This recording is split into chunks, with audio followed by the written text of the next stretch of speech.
Hello and good afternoon. I'm Rachel Patton, Executive Director of Preserve Arkansas. Preserve Arkansas is the statewide nonprofit advocate for historic preservation. Welcome to Women in Preservation, our series featuring women who are working to save historic places. Thank you to our series sponsor, DMX Architecture of Fayetteville, for their generous support of women in preservation. Many of you are members of Preserve Arkansas, and we thank you for your support. If you're not yet a member of Preserve Arkansas, I'd like to invite you to join us. Memberships are vital to sustaining our organization and allowing us to continue the important work of saving Arkansas's historic places. Memberships may now be paid annually or monthly and include new benefits like stickers and t-shirts. You may learn more and join at preservearkansas.org. Save the date for your favorite backyard crawfish and shrimp boil for Saturday, May the 3rd. We'll be back at Clements and Associates Architecture in downtown North Little Rock for preservation crustaceans. Tickets are available on our website at preservearkansas.org. Join us again for Women in Preservation on Tuesday, May the 13th for a talk by Melissa Harlan, architect with Kiku Obata and Company in St. Louis. And now it's my pleasure to introduce today's speaker, Victoria Chandler. Victoria is the curator of collections and head of the curatorial department at Historic Arkansas Museum in Little Rock. She continues the work of Arkansas Made and curates its exhibits, programs, and collections. Over the past 4 decades, Historic Arkansas Museum's Arkansas Made research team has worked tirelessly to transform the cultural image of Arkansas from a crude, backwoods pioneer state to one rich in artistic traditions.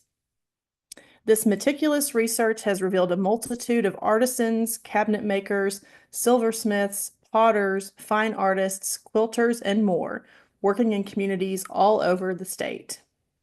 The original works of these artisan craftspeople have been the driving force of Historic Arkansas Museum's mission to collect and preserve Arkansas's creative legacy. Victoria lives with her husband, Grant, and son, George, in downtown Little Rock. Welcome, Victoria. Hi, thank you so Thank much you for so having much me. I'm so excited to be here today. Um, I am really looking forward to telling you a little bit about my background and history of how I came to be in the history field. I'm going to share my screen real fast. Okay. And your camera's not on yet either. Oh, let's see. Hold on one second. Oh,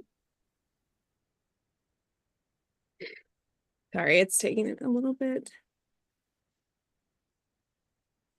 It's okay. Mine was giving me trouble too. Yeah, I'm I had not to sure do it what's up at going on, but I'll the um top panel. I'll share my screen regardless. Okay. Okay. Okay. So, okay, here we go. Let's do you. Get rid of. Oh my goodness.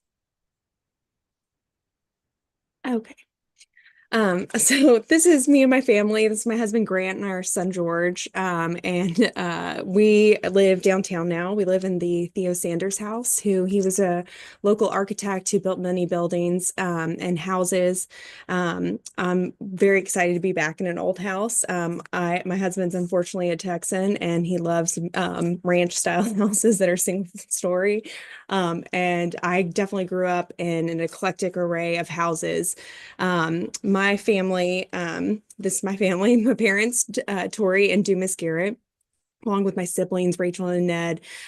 We grew up in a lot of different houses in Little Rock. We used to joke whenever we had a family meeting, we'd be like, where are we moving? Because we've lived in And by the time I left the house, we had lived in 7 houses.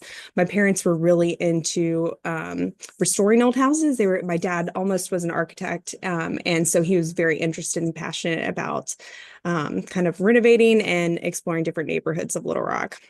This house, the Albert Rattan House, which is the oldest standing house in Hillcrest, was where I spent the majority of my high school years, and the house I probably spent the most time in.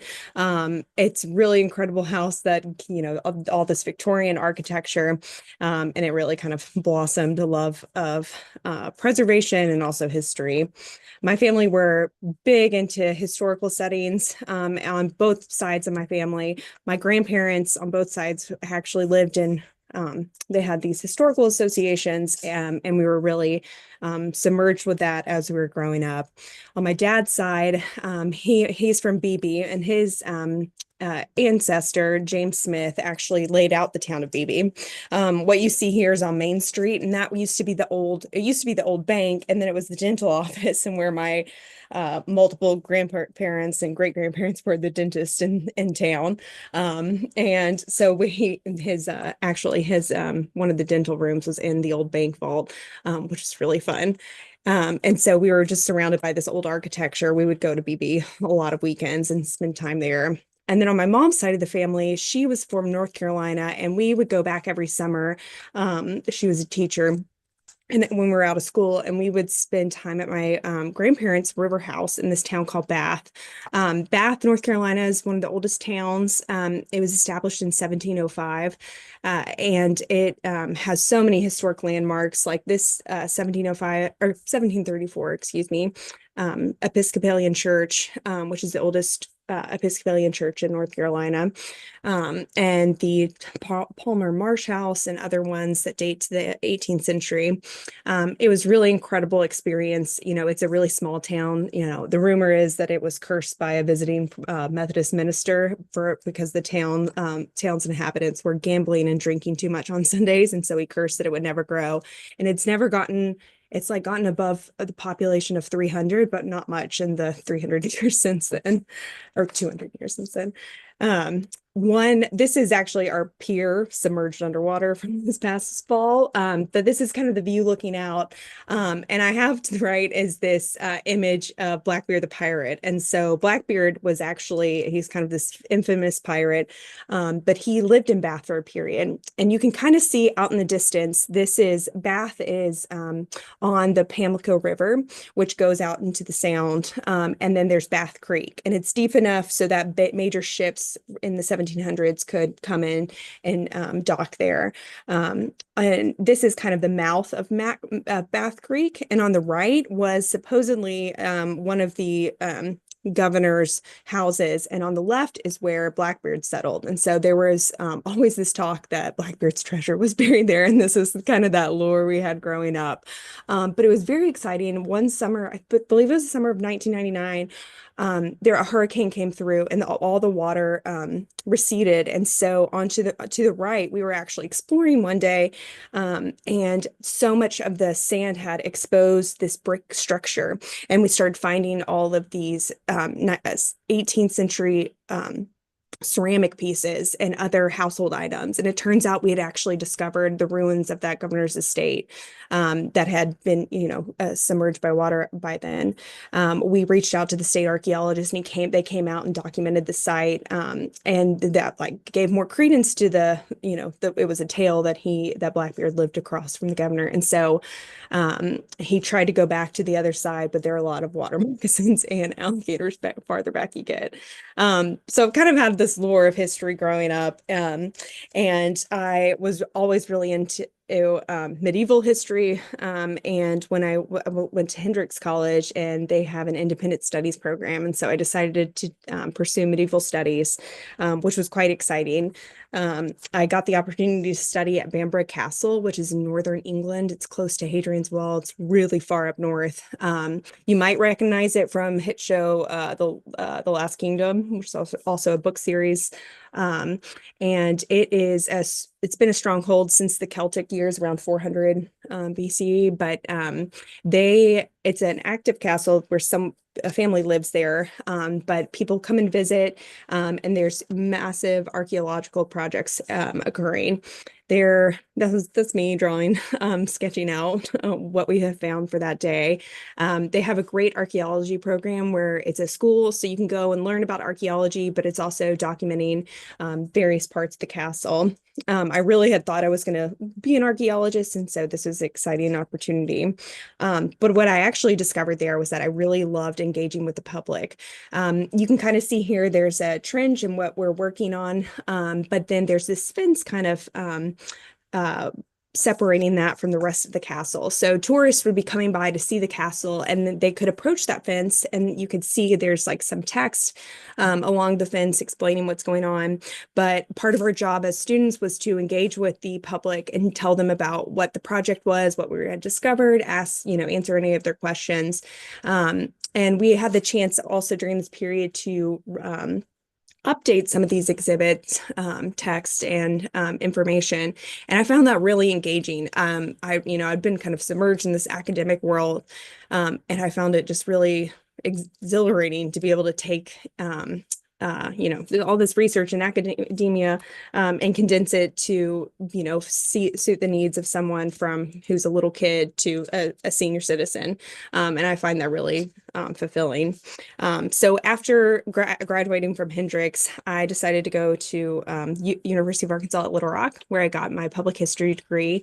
That was a really great program and really great to connect locally. I actually interned or I was a graduate assistant, excuse me, at Arkansas Historic Preservation when Rachel was there, and worked with Holly Hope a lot.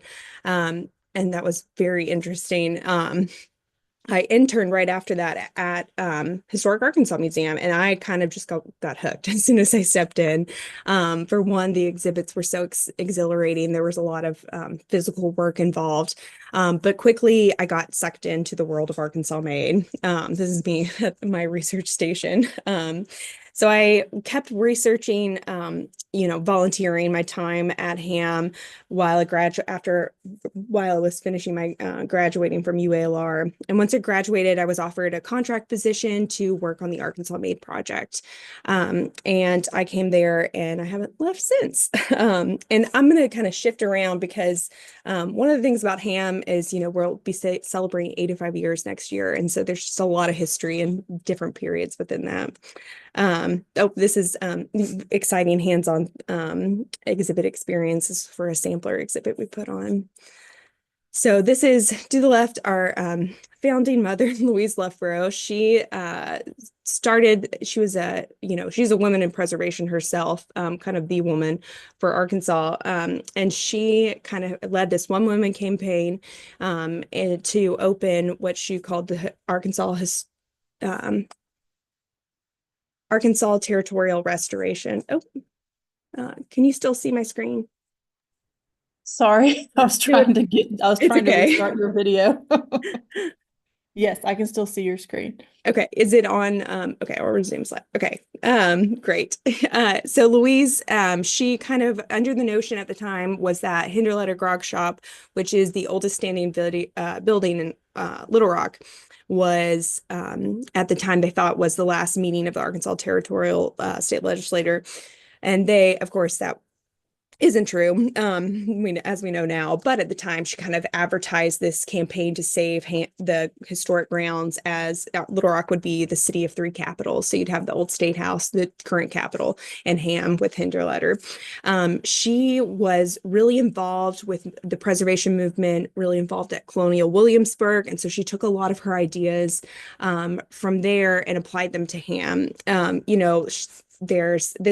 She partnered with Max Mayer, who was the architect, and they kind of built this vision of what the grounds should look like. And, this is all the skyscrapers that would be built around the historic grounds, but this block of 19th century buildings would remain. And it really is, it's kind of true that it is like that today. You can be standing out there and seeing people dressed in historic garb and then look up and there's the high rises and everything. Some of her, she did a lot of things that were incredible. She saved this block. However, not everything was done perfectly. Of course, preservation at the time was a new field. And so, for example, you see here the lovely rose gardens that would never have graced the garden of the Brownlee homestead. It could have been across the street at the Ashley Mansion, but definitely not here. Another thing she built was this carriage house because they had carriage houses at Colonial Williamsburg, and she thought Ham should have one. This definitely, there's no evidence that there was a carriage house on our grounds, but nevertheless, it's a good entry point to talking about Louise and her preservation efforts. The museum it's a unique institution that it's duly governed now by both the state of Arkansas and then a self-appointing board of commissioners. The commissioners decided to become a state agency. I believe it's 1962. And shortly after that, Bill Worthen came along as their director. And then Swanee Bennett followed after coming from Colonial Williamsburg. He began the Arkansas Made project, and you can see the kind of original Arkansas Made team where they went and visited every county in the state, went into private homes, barns like you see here, public institutions to try to document everything that was Arkansas Made. So that research project really focuses on Arkansas artists and artisans from prehistory to present and the objects that were created in the state. We have a database of about 10,000 objects, and there's around 4,000 artists and artisans. That list is growing, and we're always excited to learn more about what people have in their private collections, and see all the different Arkansas Made collectors. But also, we are discovering works by Arkansans or works that were created in Arkansas across the world, in different institutions. And so it's always Arkansas is everywhere, it seems like. Once the museum became a state agency, the mission kind of shifted along with, and it was alongside the focus on Arkansas Made. And so the mission now is focuses on early Arkansas history and Arkansas's creative legacy. And so we've really honed in on Arkansas's creative legacy, and that's kind of driving our collections, but also our education and programming today. Excuse me. In 1991, Bill and Swanee produced these two great books, which are indexes essentially of the artists and artisans working in the state and some various examples. But this kind of spearheaded a campaign to build the new museum center, which opened to the public in 2001. And we have 7 galleries. I think we have 18 historic structures, and then our collections is actually held offsite. We had a new edition, which I helped work on, that was published in 2001. These are the two new books. They make great coffee table books, as a little plug, and they're only $39.99. They're really wonderful and exciting. They contain over 1,300 images each of works created by Arkansas artists, and it just really shows the rich history of art in the state and how that creative legacy is alive and thriving and has this just incredible history. And so this is kind of a shift. I am, like Rachel said, I'm the curator here, and that role, although my role I kind of, entered through Arkansas Made, has shifted to include the historic houses. The historic houses we kind of consider the first objects in our collection, because that's what they are. They're the first objects. And so we take the restoration seriously for these houses, but also we treat the interiors like exhibits. And so we put collection items in the interiors. We've had multiple restoration projects, but the most recent one has been the Hinterletter Grog Shop. This is from a Habs photograph taken in the 1930s of the building. You can see there's a lean-to structure on the side. There was a barber shop. There was the Black Cat Cafe, and there were other buildings on the grounds. Of course, this was happening. Louise Lefborough she spearheaded her campaign in 1939. And she, saved it from, it was a derelict part of town. Of course, it was predominantly Black owned businesses, and Black inhabited spaces. And that was just her white sensibilities at the time.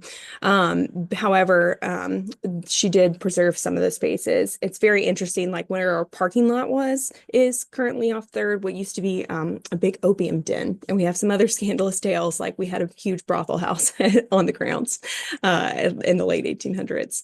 But this is how the building stood then. You'll see that the windows and the doors are all different. Max Mayer and Louise Lepro really worked together um, to try to come up with this plan of how they were going to save the building. This is an image, his plans for the Hinterletter Kitchen, which is a building he built for the site. The original buildings include the Hinterletter Grog Shop, the Brownlee House, the McVicker House, and the Field House. Everything else was added later by Max Mayer. Regrettably, this is one of Louise's biggest mistakes, is the 1824 Arkansas Gazette print shop was located on our grounds. It was a two-story brick structure, and Louise Lepro didn't think that a two-story brick structure could exist in territorial Arkansas. How wrong she was, but we reconstructed that with Revival Architects in 2010. This is kind of his plans for the Hinterletter Grog Shop with, you can see the kitchen in the back. And this kind of project, it became our site is now the Arkansas Territorial Restoration. The Hinterletter Grog Shop is the only building that's on the National Register by itself. Otherwise, the rest of the site is under, we're a historic district for the Territorial Restoration. And so when we're approaching preserving our buildings, we have this kind of conundrum because besides the Brownlee house and the McVicker house, the rest of them have been severely altered by Max Mayer and Louise Lepro. The Hinterletter Grog Shop has an upstairs bedroom that you can see the original logs, and it has the original flooring. And that part of the building is really kind of the only place that is the true part of the 1820s building. We have Aaron Ruby has since done a historic structure report for the Grog Shop, and we have different theories of how it used to be, two single pins when they were connected. And through that, we had a dendrochronologist from University of Arkansas at Fayetteville. He actually came out I think in like 1972 to do a survey of the logs in the bedroom, but he came back 2 years ago, maybe it was 3 now, and did a survey of logs in the rest of the building. When you're on the ground floor, the Grog Shop is on a slab that Max Mayer put in. They raised the building and removed the rotting logs from all of the first floor. And it's a really fun thing when you're going back through, when we took the wall panels out, you would see inside, you would think, wooden frame walls, and no, it's filled with random wooden bits that they could find over the grounds. There's picket fence pieces, flooring lathe, tongue and groove. It's just kind of whatever was from scrap pile was shoved into the walls. It's a very fun little mystery to sort through. But they restored the rest of the structure, and how it looks now is kind of how it's going to look, except much more improved and not leaking and no squeaky floors, at least on the downstairs. We're really excited because we've worked with Revival Architecture Aaron's become our on-site architect, and he has done a historic site report for the whole facilities, but particularly for Hinterletter. So we're excited to bring that back. We made the choice early on that we were going to restore the restoration and not restore these buildings back to their original state because they had been altered so severely by Louise and Max Mayer we felt like it was ingenious to do so. And that is kind of, this block is important because it has these original 19th century buildings, but it's also important because of this original preservation effort that took place in Arkansas. The We're waiting on tiles for the roof. That's why it's taken so long. We actually are using the same company that provided the original roof tiles back in the 1930s. They're still in business. The roof tiles that are on there right now are rejects from Colonial Williamsburg. They didn't like them because they're only pressed on one side. And so you could see the terracotta underneath. But Louise Lepro saw a free resource, and so she took them and furnished. Those are on all the buildings. Um, we've had, with modern technology comes some great development, but also some setbacks. So yeah, most people would think that the roof tiles are made of wood shingles, but they're actually clay, and they've been hand scored to resemble, tree bark patterns and wood patterns. Grains, excuse me. And so when we got the first sample of tiles from the most recent construction project, they were just this stamped on pressed line. It's like those don't look like wooden shingles. And so we had to send it back, and we had to walk through this process very painstakingly. But the tiles will be coming at the end of the month, and that's the last thing. And so we hope to have this open for the 4th of July, which will be exciting. Um, Another restoration project we're working on, which we haven't really publicized a lot, is the field house. And so this building, this is photograph is from HAPS project also. You can see on the far right is the print shop, the two-story brick structure. And then connected to it is the field house. The field house was, there's some conflicting information whether or not, like, when it was built. Woodruff lived in the print shop, but then his family would have lived here in the house before they moved across town. And then the Field family moved in, and then it was various different owners after that. The Field house was not destroyed during the Louise's reconstruction. However, it was brought back down to one floor. So this is what it looked like after the reconstruction. And it kind of has that front porch area with the columns. And then there's this hallway room, which is the middle clapboards covered section. And then there's the brick part section of the house. We are currently kind of changing this up. This space has been an exhibition space for years, and we are really excited to offer it now as a textile space. If you've been to the museum recently, or you might have seen, we've been promoting our Living Craft programs, and this has been a really exciting new phase in our education department, where we are focusing on historical crafts, and really looking at that continuity of craft over time. And so using the Arkansas Made collections and crafts that are in Arkansas, our educators and other artisans who volunteer their time come here for demonstrations. Y'all might know that there's a reconstructed blacksmith shop across the street on across 2nd Street, where the log cabin is, the Pemberton log cabin, and that has a very active bladesmithing and blacksmithing apprenticeship program.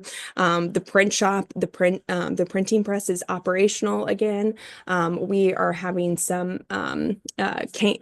chair caners, shoemakers. We have lots of textile groups like weavers. We're trying to get some quilters and embroiders and all sorts of things. Amy, who's our great education specialist, is a master sewer, and so she makes all of our costumes. And so we are actually turning this brick section of the field house into a dress shop, millinery shop. We're really excited to offer this, where this is another Max Mayer rendition of the house, which is really lovely. We are really leaning into the liberty that this isn't we're not recreating a space. This was a house. It's been altered so much that we couldn't take it back to what it was. I mean, it's just there's no way. And so what we're creating is a space for our educators, and that's going to be this textile space. So it's named now after one of our long-serving commissioners, Gordon Rather. So it's a Gordon Rather textile space.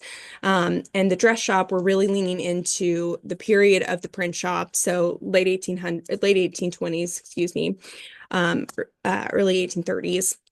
We've been looking at this wallpaper from Adelphi Wall Paper Furnishing, which is really fun. It's from called the Ada Harris print in the 1880s, 1820s. One of the exciting things about this project is that we're really able to go back through and show just how, probably to a lot of modern taste, how tacky their design sensibilities were. I personally love how, it's these bold contrasting colors that are just so popular.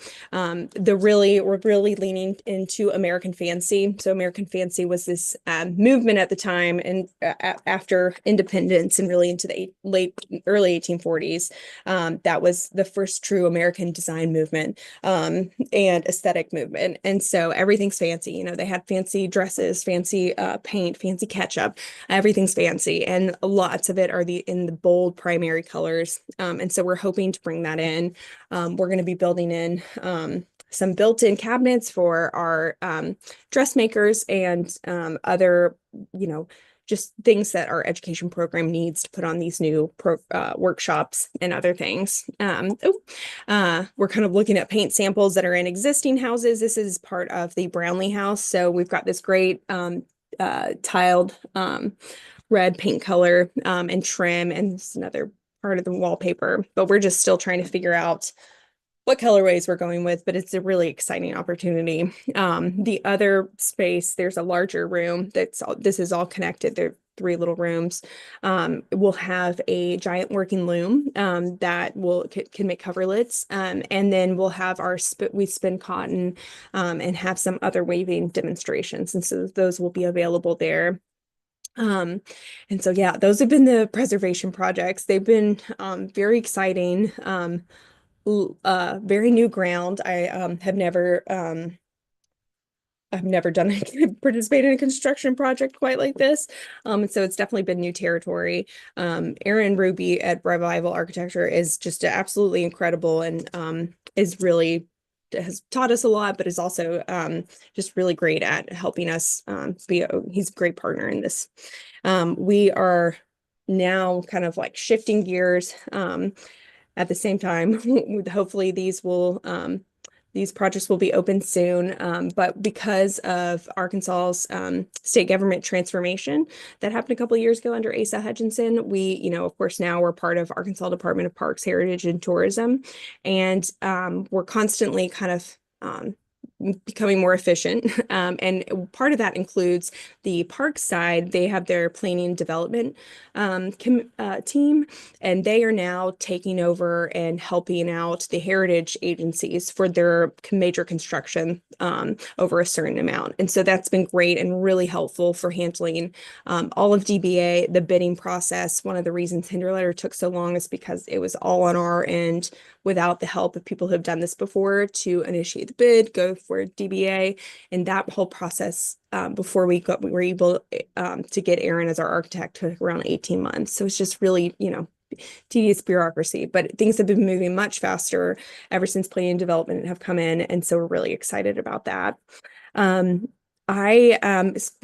Myself and my team continue to work on the inside of the building on our exhibits and our collection. And we've had some really incredible exhibits recently. If you haven't had a chance, I really recommend coming out maybe for Second Friday Art Night to our latest exhibit that opened last year. And it's kind of a new experiment for us where it's a semi-permanent exhibition called Collecting Arkansas Made. And it's really been because we're keeping the theme the same, we're rotating objects every year or every 6 months. It just depends on what it is. And we're able to show our recent acquisitions. Bill Worthen and Swanee Bennett kind of led the museum, and they had their personal preferences for collecting, which kind of was limited to, the cutoff was 1870. And Bill, of course, was very passionate about the Bowie knife, which we have that incredible permanent collection that just reopened 2 years ago. But there's so much more Arkansas works that we've collected over the past 7 years. And so it's been really exciting to show that. HAMS was the first accredited museum in the state by the American Alliance of Museums. And we had our most recent reaccreditation in 2019, which required us to have submit a new strategic collecting plan. And it's been really exciting because as we've been working on and showcasing the items and collecting Arkansas made, we've realized that we've hit almost all of our collecting goals. And so we're kind of reassessing what our collecting priorities are, and how to go back about that in the future. If you didn't know, Ham has a contemporary gallery that opened over 50 years ago. We, at the time, were only one of two galleries in the state that would exhibit Arkansas artists. And so we're really passionate about having this space to showcase local artists and what they're working on. And this means we collect up into the present. And so it's been really exciting to be able to acquire more contemporary artists. And then through the generous donations of other collectors, we're kind of been filling in the gaps from the this 70s and 80s and mid 90s of works that we weren't able to collect at the time. Ham's really lucky that we have a lot of support from our foundation board. They're very generous and incredible board members, and they do a great job about fundraising for us. And so we're able to purchase a lot of these items. And another thing that is great for the state of Arkansas is that, if you aren't familiar, I believe it was under Governor Mike Huckabee, instituted the uh, it's the sales tax. So or the real estate tax. So every 16 cent on the dollar goes to this heritage fund. I believe that's correct. But it's for the Arkansas Natural and Cultural Resources grant purchases. And all the ADPHT and other agencies apply for this grant. And it really allows us to, one, have these collections and care for them. Second, purchase collections, but then also this is where we get the bulk of our funding for these restoration projects. And so we're really fortunate that we have funding already from the state, and we're able to kind of go forward with that. We are, yeah, we're just really excited about the future of what Ham has, and it's exciting to be able to share more about the collection and what Arkansas Made is. I haven't shown any objects yet, but I was going to go through some. I could talk forever about Arkansas and Arkansas art and why it's so important, but I'll just limit it to a dozen. Right here you see two silver works by Arkansas silversmiths. And one of the things I love about Louise Love-Rose, she has this great quote that she left us with, where in that a leaky roof and a coonskin cap, a fiddle and a jug were not the outstanding characteristics of early Arkansas. And she's so right. I think we're all kind of plagued by the Arkansas traveler image in this backwoods state. But really, as soon as people started settling here, from colonial Arkansas, this Arkansas post was settled before New Orleans and before St. Louis. And so we were kind of the French and were already here, and then Spanish before them.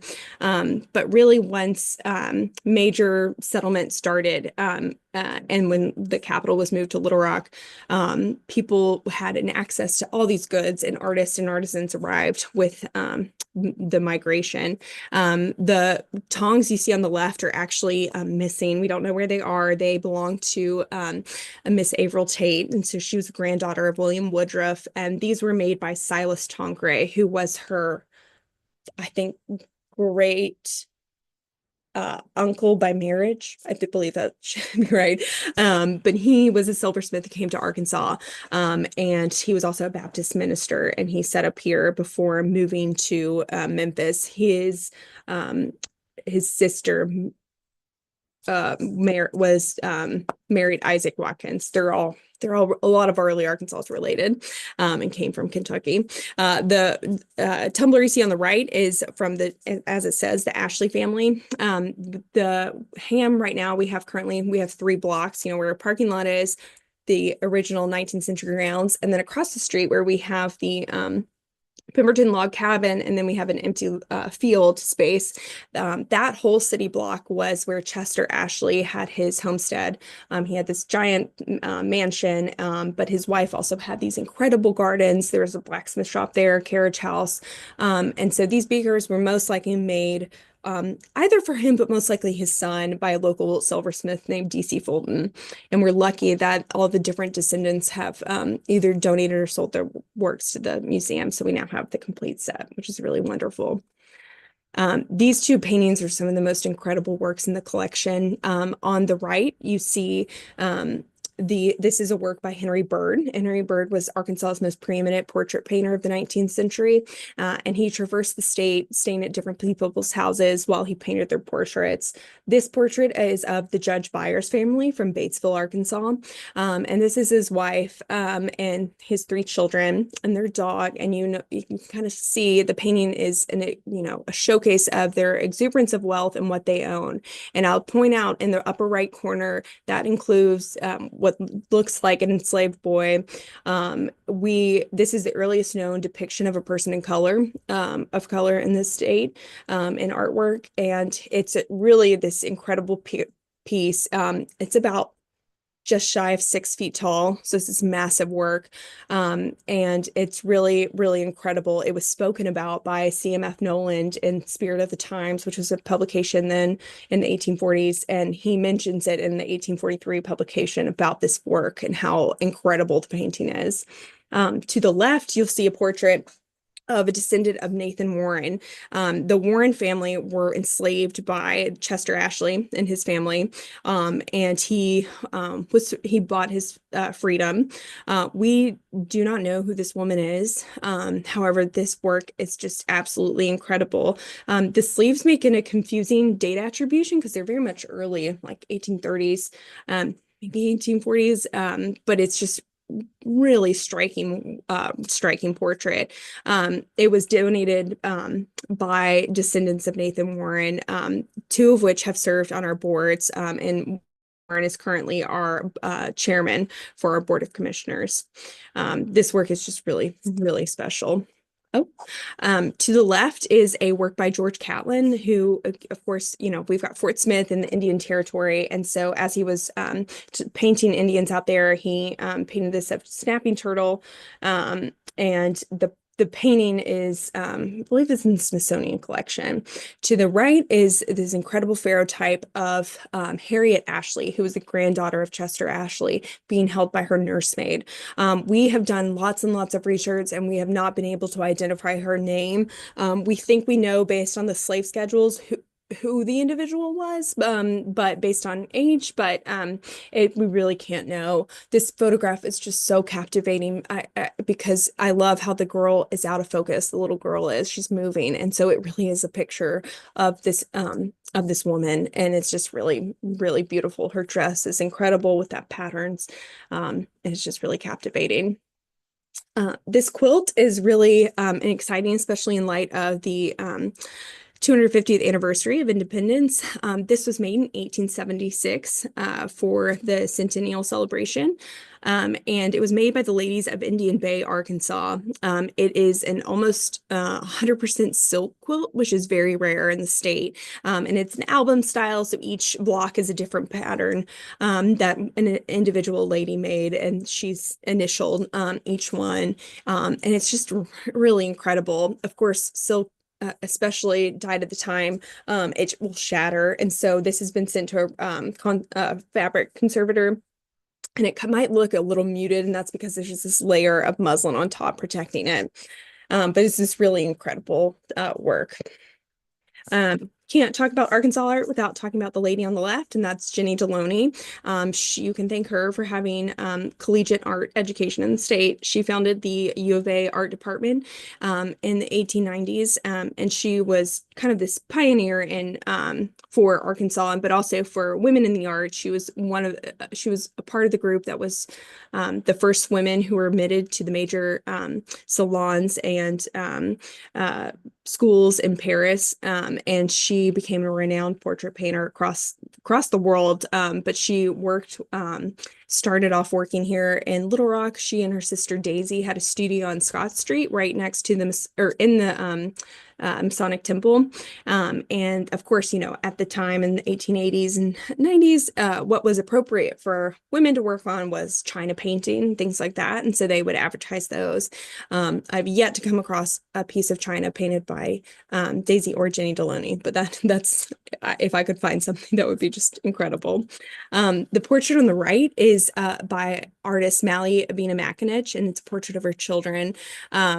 This piece is just really beautiful, a great 1950s work, and shows the interior so well. And I love the fashion of what they're wearing down to the picture that she's holding. It's really quite a striking piece. The portrait or the photograph on the left is actually a photograph of a butter sculpture. And so it is by butter sculptress Caroline Shockbrooks, who was a Helena native. And she became renowned for sculpting butter. And she would then have her butter sculptures turned into marble sculptures or other stone. This work was transported on ice on a railway car to the World's Fair. And she was, of course, at the time they had a men's tent for artists and a women's tent. And her work caused such a stir at this event that people didn't believe that she could carve that. And so she went into the men's tent and carved the sculpture again out of butter, to the shock and awe of everyone there. And she's really quite just this incredible artist, and a really fun, butter sculpture. The portrait on the right is of Judge Jesse Turner, excuse me, collected by Fadjo Cravens. Fadjo was native Arkansan and Van Buren, Fort Smith area, and he really was kind of one of the big Arkansas made collectors that Swanee started working with in the late 60s, early 70s.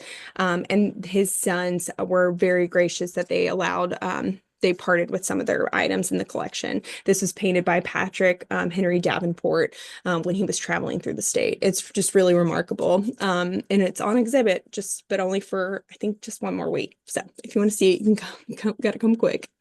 Same with Jenny Deloney.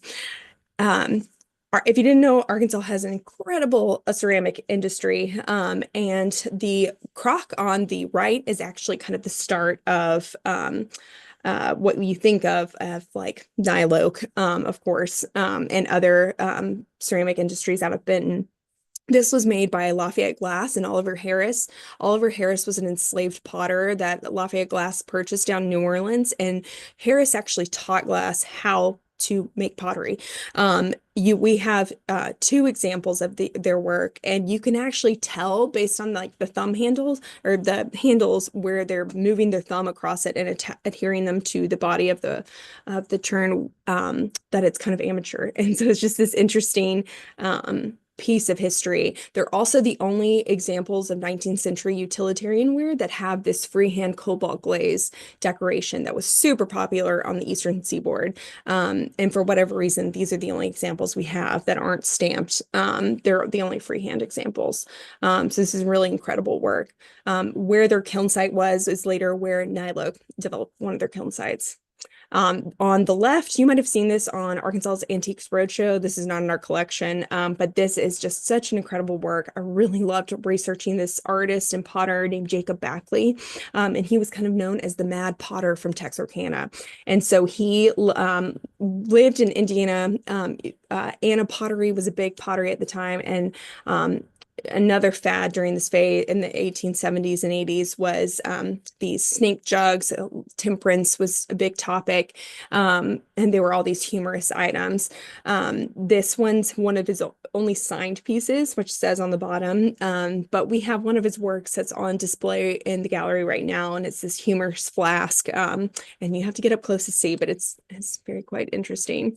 Of course, we have a large documentation of Arkansas gunsmiths. Guns are not something I thought I would be interested in coming into the museum field, but they're actually quite remarkable, these 19th century pieces that are just the silver work and the metal smithing involved, and even like how they design the butt of the gun stock.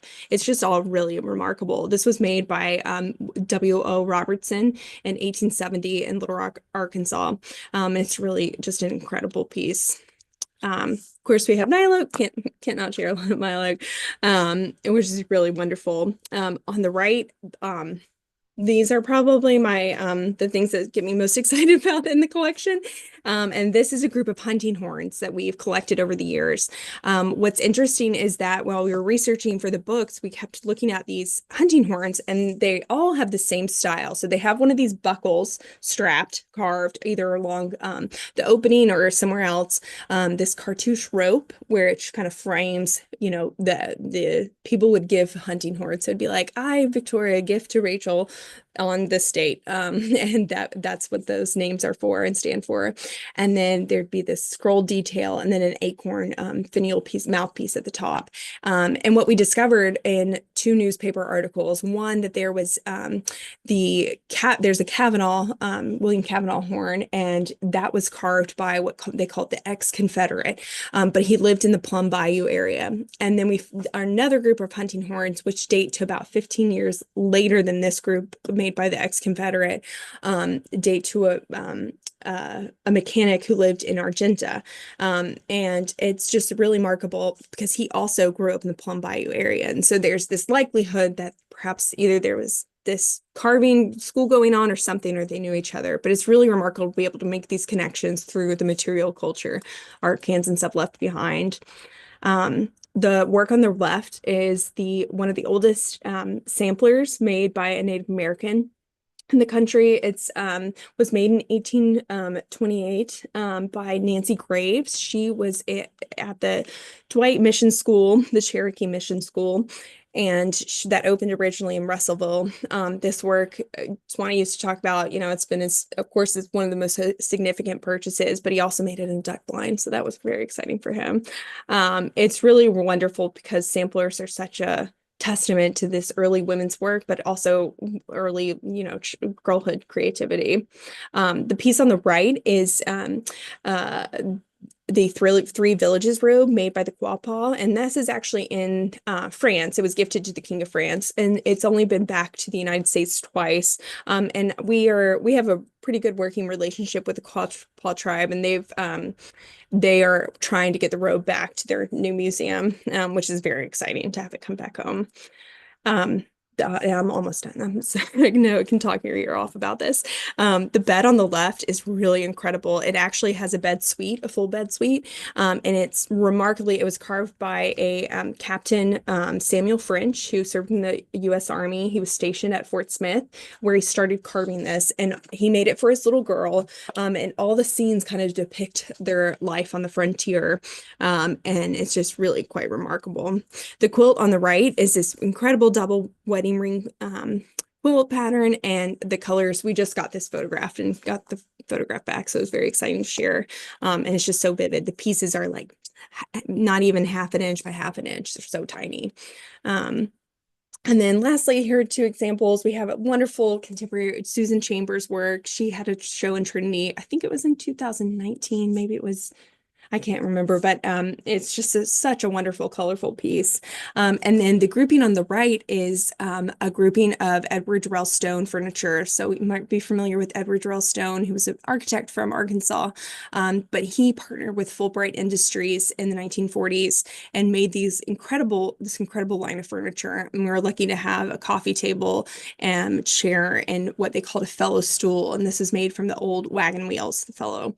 And they're really incredible. We designed this exhibit section to showcase elements from the not curtain wall, but the architectural bricks that he would like to use in mid-century style. And so this is from one of his buildings. And so we had that painted on. And we love to put furniture on wall and the exhibits. It just makes it more interesting and engaging. People can get up a little closer.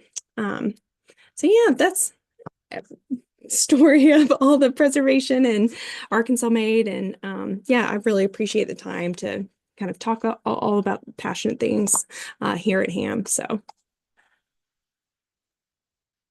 Thank you so much, Victoria. I'm yeah, sorry that we can't see you I though. know, I'm so sorry. I'm trying to fix it. It's okay. Okay, you have some Okay. questions. I think just somebody commenting, about what you said earlier about your dad being almost an architect, Yeah. question. So Yes. did he Yeah. did he do Yeah. something for a living close to architecture, or he was handy in hobby? Oh no, just liked it. He took what he liked to call uh the 5-year route at Fayetteville. And he took a lot of architect programs, but no, he went on to he's a businessman, worked at Stevens and spearheaded their data analyst program and got them on the computers when that was the movement. But he's all, yeah, definitely not an architect, but very passionate about his houses he lives in. Cool. I can't believe that you grew up in the Rattan house. Yes, it was I'm very impressed. exciting. It's really Um, cool. it is a cool house. Okay, somebody asking, are you still acquiring artifacts and records for Arkansas Made? Oh, yes. So we are actively acquiring works. We get lots of donation requests. We have what we call the curatorial council here, and so we kind of filter. We make group decisions what we're going to accept. I'm often looking at auctions that are going on. When Swanee and Bill first started, a lot of these works were still in private hands, and they would just approach the family. And we have a number of items that were bequeathed to the museum, but that times have kind of changed, or people have the provenance has been lost for a lot of works. And so, family members haven't kept records of what things are.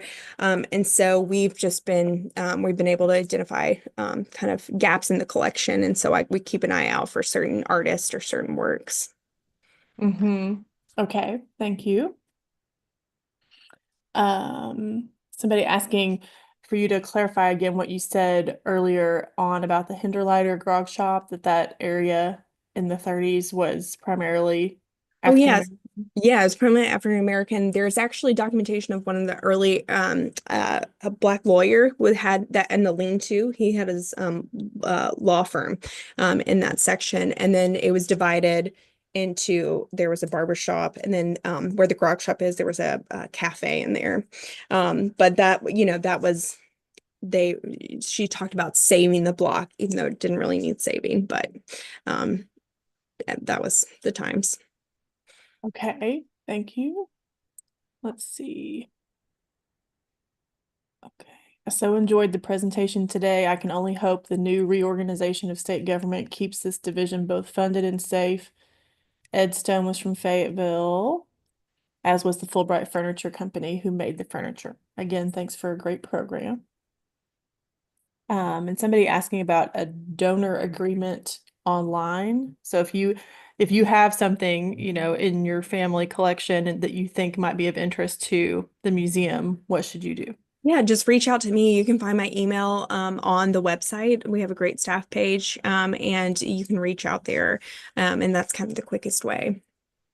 Okay. And then let's see, a couple more. I didn't realize the Contemporary Gallery had been in existence for so long. I want to know when Ham will have a butter sculpting living craft workshop. I was going to ask about the butter We've talked sculpting. about it. It would be really fun. We'd have to do it in the cold months, but it would be really fun. I know that I think some of the state fairs, that's still a popular program, what they do, but I haven't heard Yes. anybody here. But it would be really fun and You know, difficult. yeah, I think that I would love for him to pursue that. That's so interesting. And Yeah. I never even knew about the butter sculpting thing until Yes. one of my Yeah. friends moved to Des Moines and the Iowa Oh, State yes. Fair, the butter cow. Yeah, the butter cow. It's a It's a big thing there. thing. Yeah. Yeah, that's so interesting. Okay. Are the tiles for the roof Ludovici and who is installing? Oh, yes. Uh-huh.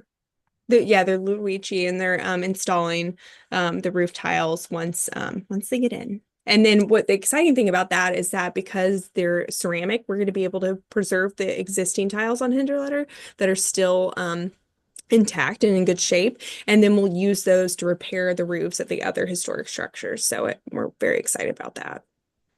And it's lasted 80 years, so it's a great a great preservation technique. Thank you. And then lastly, you've got lots of people telling you great job. Unless y'all have another question. Oh, something may have popped back in here. Oh, Paula asked what company is installing the Oh. So Your we part, style. yeah, Wagner Construction is the contractor for both Hinderletter and the Gordon Rather space, which has been great to have them for both projects. They can just shift through. This has also allowed us to add some HVAC units to other buildings that hadn't had that yet, and so we're hoping to open some of the other Max Mayer original, you know, faux 19th century buildings, and most of them will be filled with living craft programming. That's great. And then my final question, just for people who are not, maybe not from Little Rock or super familiar with Yeah. the museum, but how can people stay in touch, find out Yeah. about programs? What should they do? Yes, yeah. So we have a great you can sign up to become a member. It's actually really affordable. Individual memberships start at $35, and it gets a great discount at our store, which is one of the best museum stores in the state that sells Arkansas artists and Arkansas products. And we're located downtown, 200 East 3rd Street. It's free to come into the museum. I think it's now $1.50 maybe to do a tour of the grounds. It's very affordable. But you can find us, find out more information on social media or our website.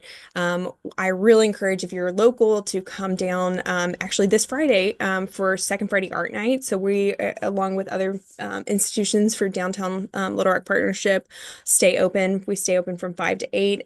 We'll have a band, free booze and food. The galleries will be open. I think they're serving a mint julep on the grounds. And there'll be games out there. And it's really it's all free too, which is the best part. But it's really fun. We're probably the largest site for two fans. So it's really exciting. There are going to be like a couple hundred people out. And so it's really fun. Um, and yeah, there's I really also another thing for reaching out is we have the Arkansas Made project on social media, and we try to post an object of the day every day.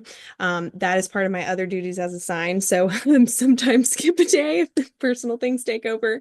But it's really fun to be able to share works that aren't just in Ham's collection, but that are in our other DAW agencies, private collections, and other works like at the Hirshhorn Museum, the Met, just all over. So it's really exciting. And we have more in-depth research there. Cool, thank you. Years ago, I got a glimpse of some of the items that are not on display often Oh, that yeah. belong to the Historic Arkansas Museum. How big is the collection? Like, how Yeah, much space would it take to get everything out? Do yeah, you we know? are our total our all of our facilities combined, we have 50,000 square feet, and that includes all the buildings and everything. I think we have 12,000 square feet for collections, and maybe it's a little bit more.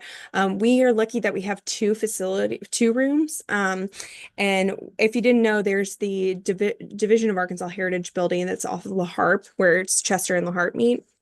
And it looks like a car dealership because it used to be, and that's actually where our collections facility is, along with Old State House and Mosaic Templars.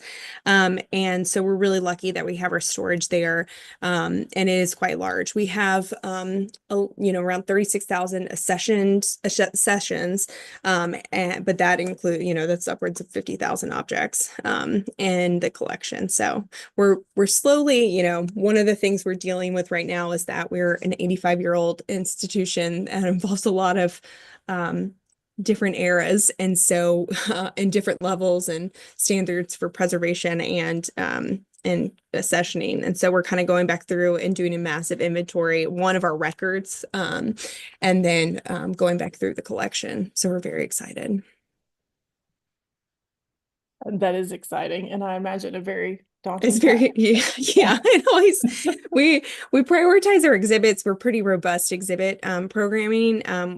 Our last big year was 2019 when we did 27 exhibits, and we'll never do that again. But we kind of have that's our focus, and then secondary is collections care. So we're excited to spend more time doing that, working on that. Great. Okay, one more question.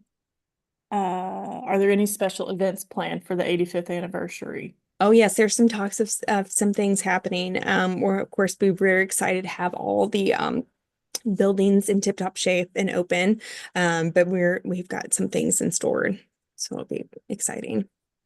And so that's in 2026, correct? Yes, yes, Okay. 1941. So yes. But it'll be exciting. Okay. Oh, somebody snuck another question in.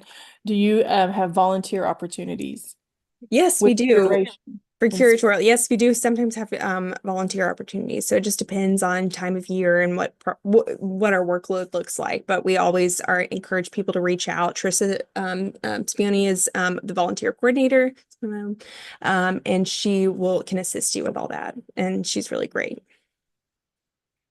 Trisha is great. Okay. Thank you so much, Victoria, and thank you Yeah, for your thank you so work much. and all you do to preserve Arkansas heritage. Thank you. Thank And thank you. you all for watching, and we'll see you next month. Thank you. Thanks.